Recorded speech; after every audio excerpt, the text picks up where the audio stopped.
আসসালামু আলাইকুম। সেনাপ্রধান জেনারেল ওয়াকারুজ্জামানের এক বক্তব্যের পরেই সরকারের পায়ের তলা থেকে মাটি সরে যাচ্ছিল, এটি সরকারই তার আচরণের মধ্য দিয়ে আমাদের সামনে স্পষ্ট করেছে।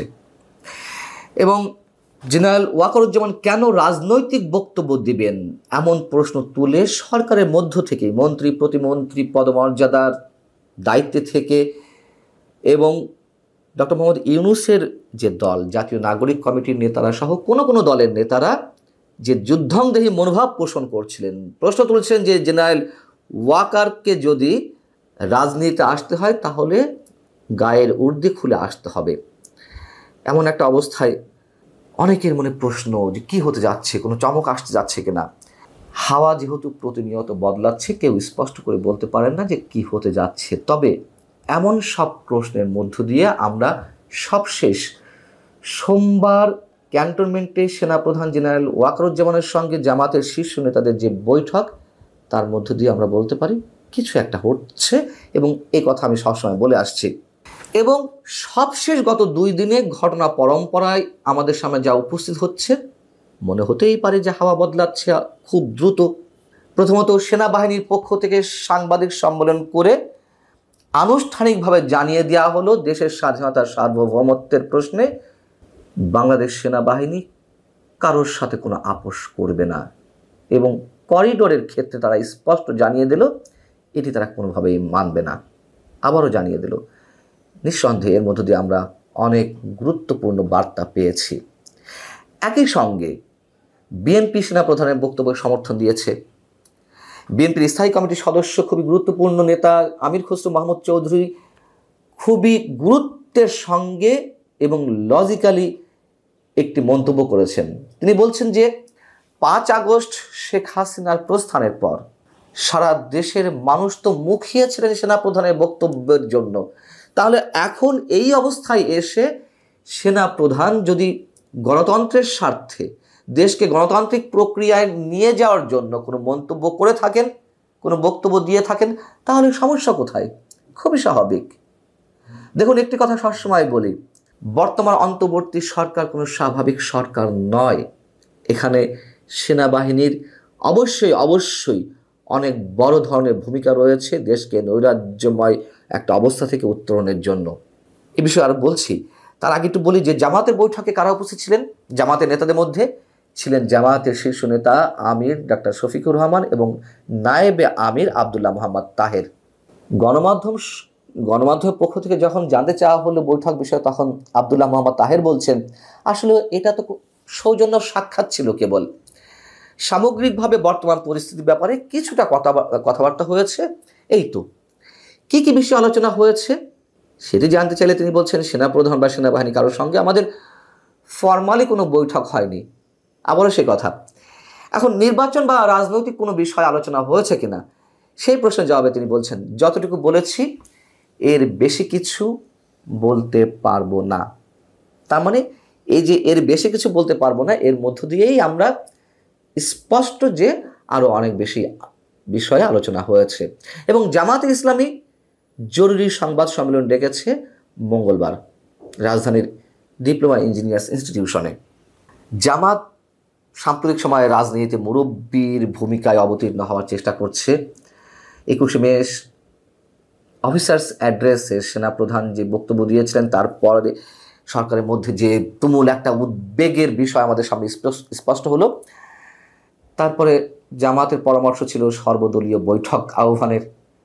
একই সঙ্গে ডক্টর মোহাম্মদ ইউনূসের দল এনসিপি, তাদের নেতারাও বললেন যে শনিবার পর্যন্ত আমাদের সময় দিন, আপনি পদত্যাগ করবেন না, আমরা সব কিছু ম্যানেজ করে ফেলছি, সব দলের একাত্মতা সমর্থন আপনার প্রতি আসবে।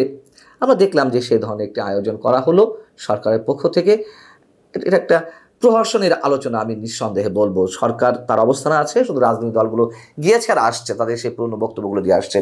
তো সরকার ফুরফুরে মেজাজ আছে, থাকতেই পারে। এখন কেউ প্রশ্ন তুলতে পারেন যে গত 5 আগস্ট শেখ হাসিনা দেশ ত্যাগ করার পরে যেই আলোচনার ক্যান্টনমেন্টে আয়োজন করা হলো, কাদেরকে ডাকা হয়েছে, সেই প্রশ্নের জবাবে সেনাপ্রধানের মুখ থেকে প্রথমে জামাতের নামটি বেরিয়েছিল এবং সেখান থেকে অনেকে তাকে আক্রমণ করার চেষ্টা করলেন যে তিনি জামাতের লোক, আবার কি হলো, তিনি নামাজ রোজা করেন, ধর্মকর্ম পালন করেন, এই জন্য তিনি মৌলবাদী। কি আশ্চর্য বিষয়!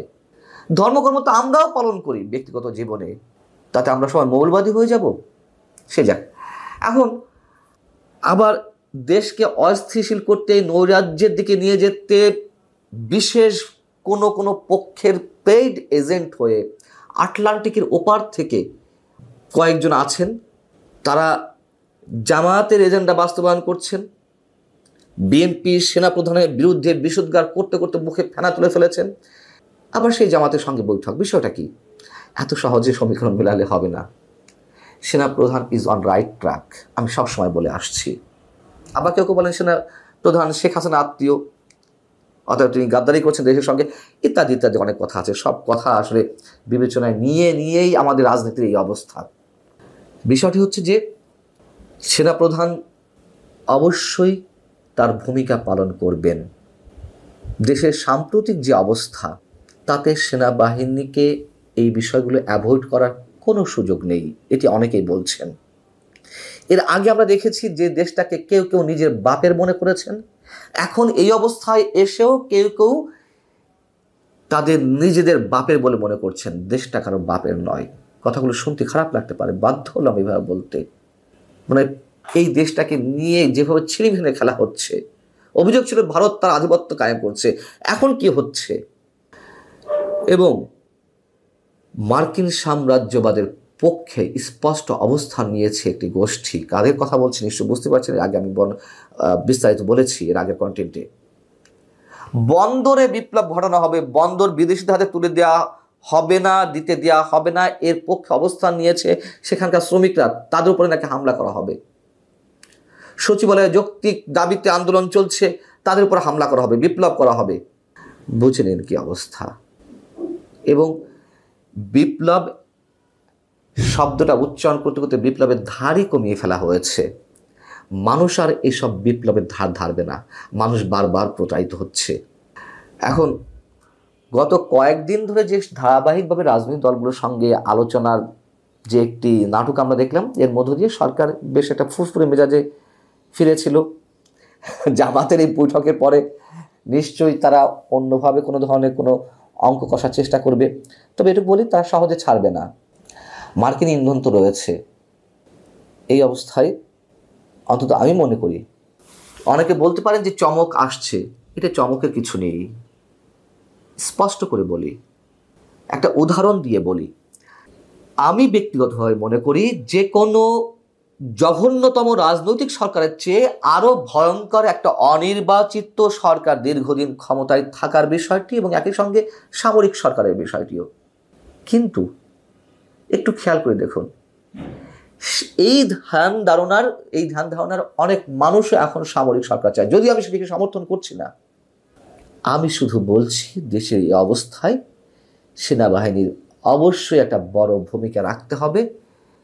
দেশকে লাইনচ্যুত অবস্থা থেকে উঠিয়ে একটা সঠিক ট্র্যাকে তুলে ধরার জন্য। এর কোনো বিকল্প নেই। কি হতে যাচ্ছে নিশ্চয়ই আমাদের খুব বেশি দিন অপেক্ষা করতে হবে না। আল্লাহ হাফেজ, ভালো থাকুন সবাই।